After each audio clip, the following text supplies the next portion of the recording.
Hey, what's up guys? Welcome to my channel. I'm Reggie Bryant, and this video is going to be about skills that pay off forever. So I'm going to go through a lot of them. So I'm going to try to go through as fast as I possibly can, but there's a lot of skills in life that we need to know that add the most value possible. And school, unfortunately, doesn't teach us a lot of these skills in depth.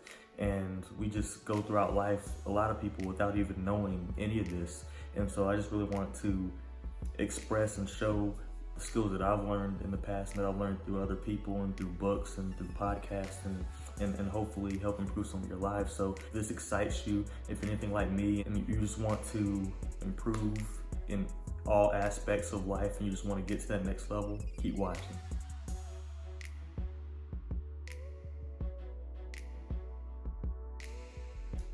Number one is remembering people's names. I know it sounds so small and so minimal, but guys, like, people skills are the most valuable skills you can possibly have. The world runs by people. You know what I mean? Like, things are set in place the way they are because of people.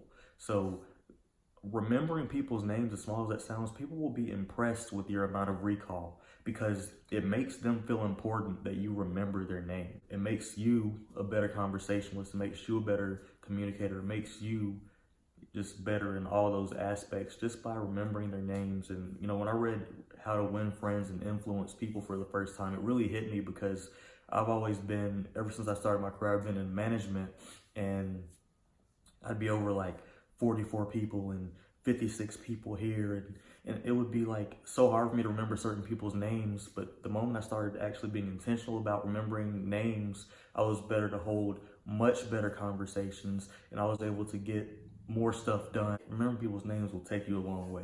All right, so tip number two, emotional intelligence.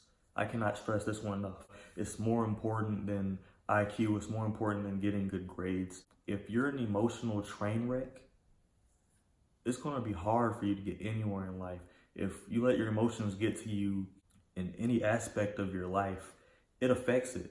And so just to go into that, things are not always going to go well in life. That's just kind of a rule of life, right? So knowing that things aren't always going to go well, when things go wrong, what happens is we get so worked up about certain things. And then what happens? We break down, we walk away, we run away even. And it shouldn't be like that. We should be able to tolerate certain things. We should be able to undergo a certain amount of pain and keep going. We should be able to persevere through a lot of things in life. Now, obviously, sometimes you've got to walk away from certain situations, but having that emotional intelligence, having that self-awareness, having that situational awareness, having that self-management, and just being able to break those down, and it's broken down further in the book called Emotional Intelligence 2.0 by Travis Bradberry and Jen Greaves. That is going to behoove you in life in general. I recommend that to anybody. Having emotional intelligence will it will skyrocket your success. It will, I promise. Like, it's even been proven to be tied to higher earnings. And what it's about discovering is, what are your emotional triggers? What sets you off? What takes you off road? What is it that gets you out of character? And you can then reflect on that, and you can really think about why it is the way it is, and you can manage your emotions through that. You can channel it. But the book goes way more in depth than I will, and the book has tests you can take so you can see where you're at in terms of your emotional intelligence. And most people don't have a high EQ, which is what emotional intelligence stands for, but even less, like, most people just don't even know what it is. So raising that awareness is what'll really take you that much further. All right, so on to the next one. 3 is communication. And if you ask me, in terms of relationships, in your workforce, in your family, your significant other, your friends, your acquaintances even, your relationships are based off of communication. How well do you communicate? How well do you listen? Because listening is part of communication. So I'm just going to break it down. There's one where you're just verbalizing how you think or what you think and how you feel, and the other one is listening. And so when it comes to verbalizing how you think and how you feel, a lot of us don't even know how we feel at the moment. Isn't that crazy? It's like So many of us lack the ability to self-reflect. A lot of us, a lot of us lack the ability to really analyze and think about what it is that's on our minds, what it is that's bothering us, and much less how to communicate what you're thinking or how it's bothering you, or how this affects that, or even how good something makes you feel. And then listening is literally just about being active and having that recall in your conversations. And listening is the easy part. Really, you just sit there and listen. Aside from what you may think, listening is the single most important part of communication because it lets the other person know that you care. No one cares how much you know until they know how much you care. Number 4, self-reflection. How did your day go? Was today a success or not? Are you able to reflect, and based off of what you've accomplished today, has that been effective? Have you been the best you could be today? Have you become a better version of yourself from yesterday? Can you self-reflect and just think analytically? And this habit alone will make you smarter. It will turn you into someone who can then process information and make things better and generate ideas that add value just based off of reflecting from yourself. You know, what resonates with you? What helps you impact other people? What helps you make the world a better place? Why did I act like that today when this person said this? When you self-reflect and you identify your emotional triggers and you identify and you know what your strengths and weaknesses are, once you get to know yourself on that level, you will be surprised at how fast and how amazingly your life is going to change. 5, ability to motivate. Anything you do is going to be an emotional roller coaster because things outside of what you're doing, say for a living, are going to happen relationally, financially, or even if you have all those things dialed in, something is going to happen. It could be health, you know, or it could be somebody close to you that is affected by something that then affects you, right? And so it's going to be an emotional roller coaster, and some things are going to happen to you that make it hard for you to be motivated. Sometimes you're not going to feel like getting out of that bed in the morning. Sometimes you're not going to feel like doing what you've already convinced yourself that you want to do. And that's where the ability to motivate really comes into play. It's like, how good am I at motivating myself? Because if you can't motivate yourself, it's going to be really hard to motivate other people.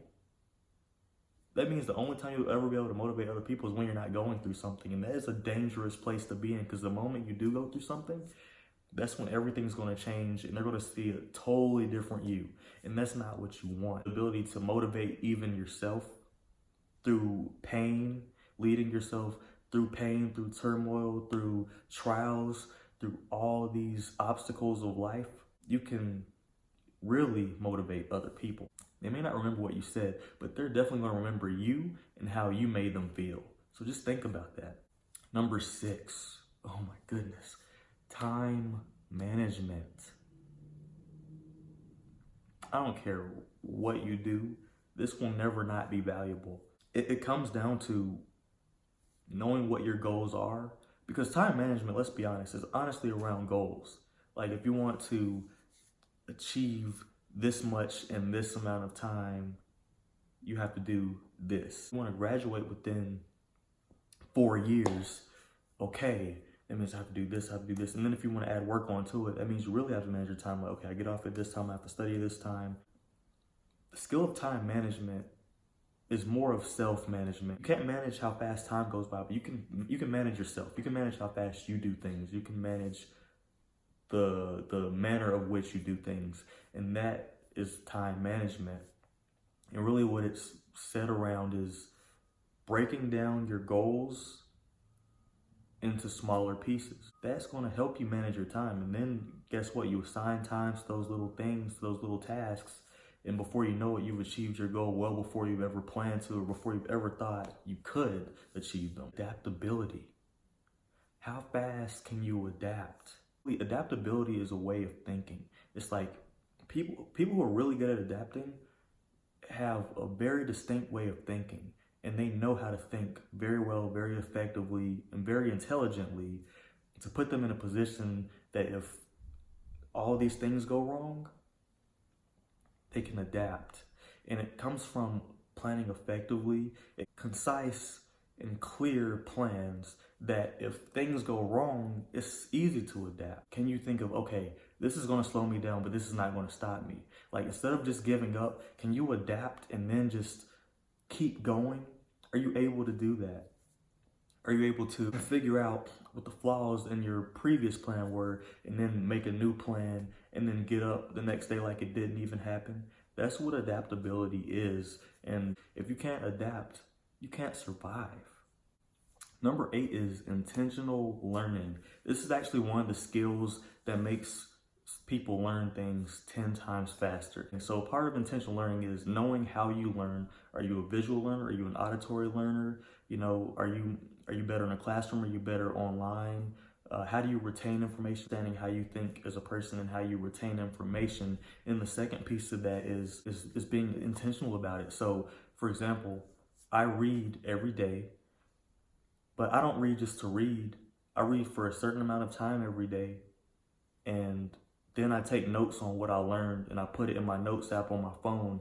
And so then I go back a year later and there's like all my takeaways from a year, and I found one. It's a way more effective way to remember, because those little takeaways that you have, they're things that you don't forget. You learn intentionally, you really put yourself in a position to make yourself smarter and to, what do I want to learn? What specifically about this do I want to learn? How good do I want to be at it?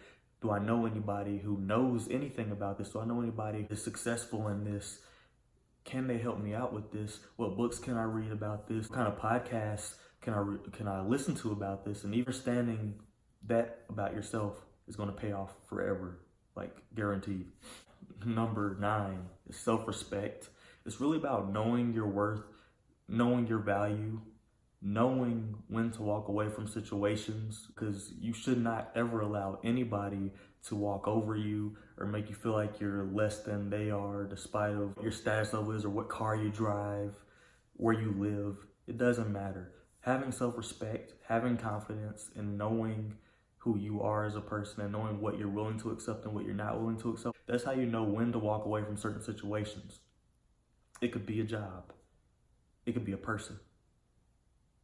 It could be a venture. And also not putting your value into what you do. Because remember, what you do is not who you are. I don't care what you do to make a living.